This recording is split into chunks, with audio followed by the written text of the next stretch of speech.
כן, שתיים.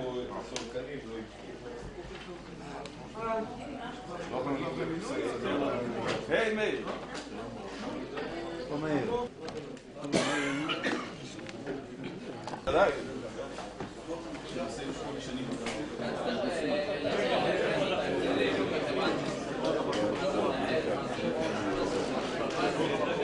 קרה לך לבוא?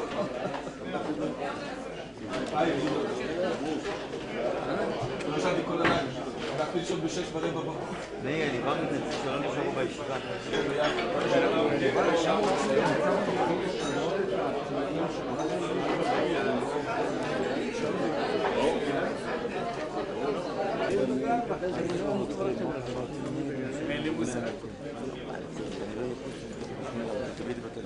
רגע.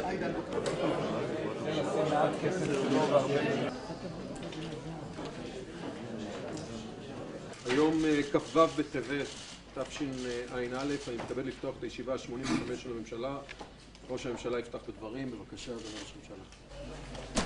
היום אנחנו נפרדים באופן רשמי בממשלה ממך, מאיר, אחרי 8 שנים של שירות כראש המוסד ועשרות שנים בצבא ההגנה לישראל, וגם כיועץ ראש הממשלה, אני אחד מהם בענייני טרור. אני חשבתי איך אני אודה לך על התרומות שלך. זו אולי המילה החשובה ביותר, התרומות הגדולות, אפילו הכבירות, שמאיר דגן תרם לביטחון ישראל בכל התפקידים הללו. עכשיו, אני לא יכול לספר הכל מהמעשים שעשית, הפעולות שהתנית, אבל אני יכול לספר לכם על שיחה שהייתה לנו במשרדך במוסד לפני שנה, כמדומני. ואני ישבתי במשרדך וראיתי תמונה על הקיר של יהודי עם זקן, יהודי דתי, קורע ברך לפני קלגסים נאצים. התמונה הזאת צדה את עיני.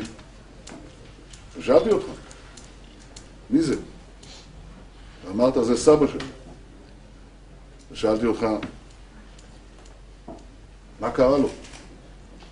ואמרת לי, הם רצחו אותו. ואז אמרתי, מאיר, אני מבין הכל. עכשיו אני מבין הכל. אני מבין את המחויבות העמוקה שלך להבטיח שאף אחד לא יוכל לממש פעם נוספת את איום הכליה על העם היהודי.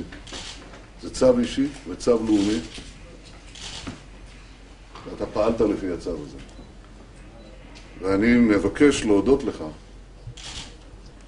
בשמי כראש ממשלת ישראל, בשם חברי ממשלת ישראל, בשם אזרחי ישראל, בשם העם היהודי, על כל הדברים הגדולים והנצורים שעשית עבורנו, עשית עבור ביטחון ישראל. תודה רבה, מאיר. תודה רבה.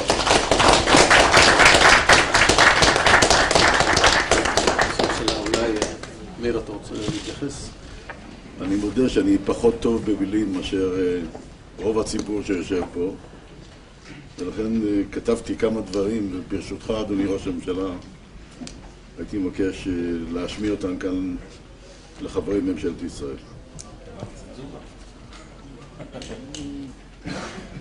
אדוני ראש הממשלה, רבותיי השרים, חברי הממשלה, בסוף שבוע זה אעביר את הפיקוד על המוסד לידי תמיר.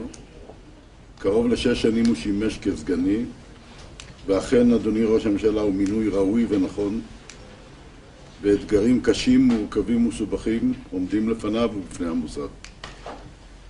אני מבקש בפורום הזה לאחל לו הצלחה מקרב לב. עמידתו במשימות תתרום תרומה ממשית לביצור ביטחונה של מדינת ישראל. אני מסיים בזאת למעלה מ43 שנים בשירות המדינה. נפלה בידי הזכות והכבוד להוביל את המוסד למעלה מ8 שנים האחרונות, ברשותכם, במקום לעסוק בעצמי, הייתי מבקש להגיד כמה מילים על המשרתים במוסד. חבורה מעולה וייחודית של נשים וגברים, הפועלים במקוריות, תעוזה, חדורים בתחושת שליחות, העושים לילות כימים שלא על מנת לקבל פרס. אין להם בדרך כלל את הגיבוי והתמיכה כקבוצה, ואין להם סיוע במטוסים ובשריון, ובמרבית המקרים אין אפשרות לחילוץ.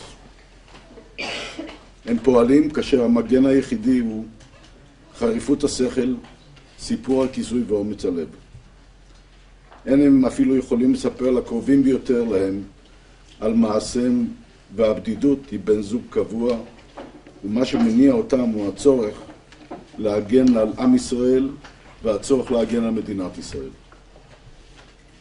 מוניתי על ידי ראש הממשלה אריאל שרון, פעלתי תחת ראש הממשלה אולמרט וזכיתי מהם אני ואנשיי לעידוד, תמיכה וגיבוי.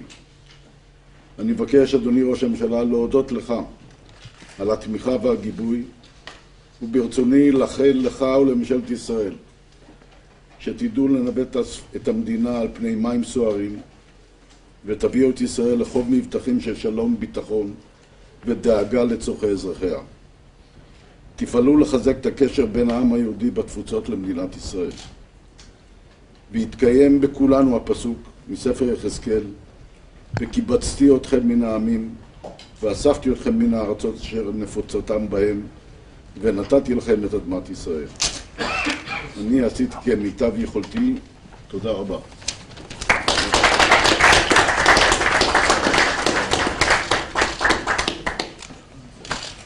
אנחנו, שר הביטחון, אתה רצית להגיד משהו?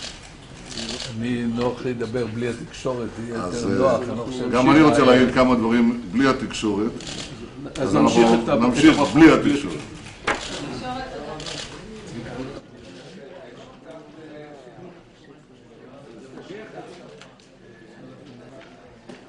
תודה רבה לתקשורת.